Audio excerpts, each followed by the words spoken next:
अगर आप अभी भी सिर्फ इंडिकेटर्स देखकर ट्रेड कर रहे हैं तो हो सकता है कि आप मार्केट का असली खेल मिस कर रहे हों, क्योंकि देखिए, मार्केट को इंडिकेटर्स नहीं बल्कि स्मार्ट मनी चलाता है। तो चलिए आज इसे बिल्कुल आसान भाषा में समझते हैं। ये एक बहुत ही बड़ा सवाल है ना? और इसका जवाब काफी सीधा है।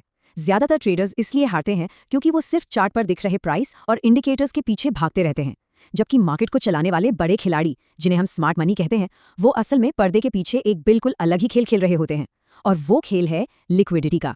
ठीक है, तो मार्केट को देखने के दो बिल्कुल अलग नजरिए हैं। एक तरफ है रिटेल ट्रेडर्स, हम और आप जैसे लोग जो सपोर्ट, रेजिस्टेंस, ट्रेंड लाइन और इंडिकेटर्स पर बहुत ज्यादा फोकस करते हैं।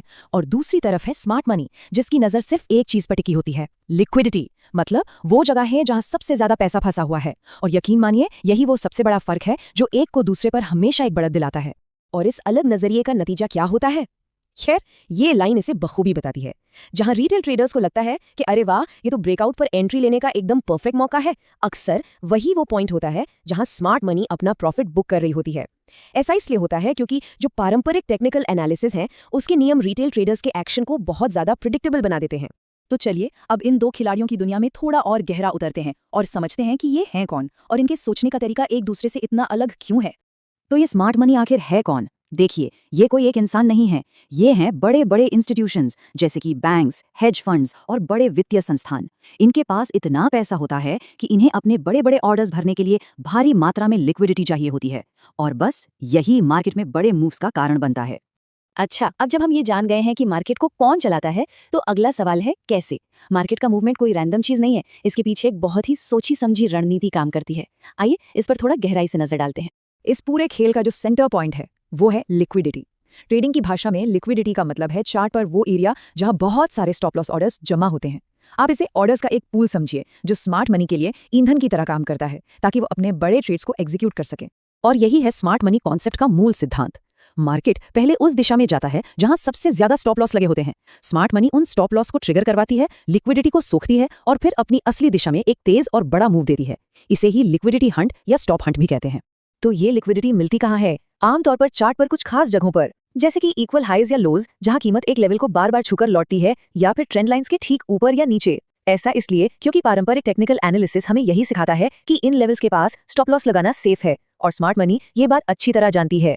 ठीक है, तो स्मार्ट मनी लिक्विडिटी की तलाश में है, ये हम समझ गए। अब सवाल ये है कि हम उनके इरादों को कैसे पहचानें।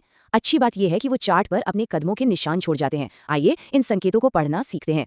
इसे ऐसे समझिए, अगर मार्केट ऊपर जा रहा है, मतलब हायर हाई और हायर लो बना रहा है, और लिक्विडिटी लेने के बाद एक और नया हाई बना देता है, तो ये है ब्रेक ऑफ स्ट्रक्चर यानी बीओएस। इसका मतलब है कि ट्रेंड अभी भी मजबूत है, लेकिन अगर लिक्विडिटी लेने के बाद वो पलटकर पिछले हायर लो को तोड़ देता है, तो ये है मार्केट स्ट्रक्चर शिफ्ट या एमएसएस। ये एक रेड फ्लैग है, पहला संकेत कि स्मार्ट मनी अब मार्केट को नीचे ले जाने की तैयारी में है।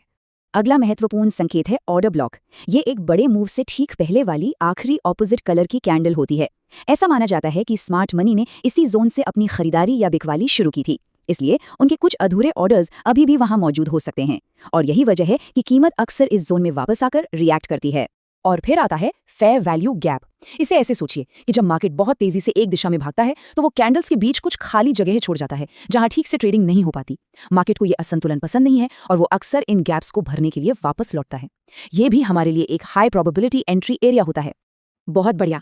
अब जब हमने इन सभी अलग अलग पजल के टुकड़ों को समझ लिया है, तो चलिए इन सबको एक साथ जोड़कर एक सीधी सादी लेकिन बहुत ही शक्तिशाली ट्रेडिंग स्ट्रैटेजी बनाते हैं। एक क्लासिक स्मार्ट मनी सेटअप इन 4 स्टेप्स को फॉलो करता है। पहला, धैर्य से चार्ट पर एक साफ लिक्विडिटी जोन जैसे इक्वल हाइज को पहचानें। दूसरा, इंतजार करें कि कीमत उस लिक्विडिटी को ले ले, मतलब लिक्विडिटी हंट हो जाए। तीसरा, एक मार्केट स्ट्रक्चर शिफ्ट के साथ कंफर्म करें कि हाँ, स्मार्ट मनी ने अब खेल की दिशा बदल दी है। और चौथा, जब कीमत वापस हमारे हाई प्रोबेबिलिटी जोन यानी ऑर्डर ब्लॉक या फेयर वैल्यू गैप तक आए, तो अपनी एंट्री लें। ये एक और बहुत जरूरी लाइन है जो दोनों की सोच के फर्क को साफ साफ दिखाती है। रिटेल ट्रेडर फोमो में आकर, मतलब डर के मारे, भागती हुई कीमत का पीछा करता है, जबकि स्मार्ट मनी एक शिकारी की तरह धैर्य से कीमत के अपनी पसंदीदा जगह पर वापस आने का इंतजार करती है, ताकि उन्हें सबसे अच्छी कीमत पर एंट्री मिल सके। देखिए, सिर्फ स्ट्रैटेजी जानना ही काफी नहीं है। इन कॉन्सेप्ट्स को सफलतापूर्वक लागू करने के लिए सही मानसिकता यानी एक प्रोफेशनल ट्रेडर की तरह सोचना भी उतना ही जरूरी है। तो चलिए देखते हैं कि कौन सी गलतियों से हमें हर हाल में बचना है। इस स्लाइड पर एक नजर डालिए, ये 2 दुनियाओं का अंतर दिखाती है। एक तरफ है रिटेल ट्रेडर्स की आम गलतियां, जैसे हर छोटे बड़े मूव पर ट्रेड करना, बिना किसी कंफर्मेशन के कूद पड़ना। और दूसरी तरफ है स्मार्ट मनी का दृष्टिकोण, जो 3 मजबूत पिलर्स पर टिका है। धैर्य, क्योंकि वो जानते हैं कि एक बेहतरीन सेटअप हमेशा आता है। पुष्टि, क्योंकि वो अनुमान नहीं लगाते, वो सबूत का इंतजार करते हैं। और अनुशासन, क्योंकि एक सिद्ध योजना ही लंबे समय में पैसा बनाती है। तो अंत में मैं आपके लिए ये सवाल छोड़ना चाहता हूँ, क्या चार्ट सिर्फ कीमत का ऊपर नीचे होना दिखा रहे हैं, या वो लिक्विडिटी की तलाश की एक गहरी कहानी बयां कर रहे हैं? अगर आज कुछ सीखने को मिला तो आप चार्ट्स को देखने का आपका नजरिया हमेशा के लिए बदल जाएगा। इंडिकेटर्स की भीड़ से बाहर निकलकर प्राइस एक्शन की इस कहानी को समझना ही प्रॉफिटेबल ट्रेडिंग की ओर आपका पहला और सबसे महत्वपूर्ण कदम है।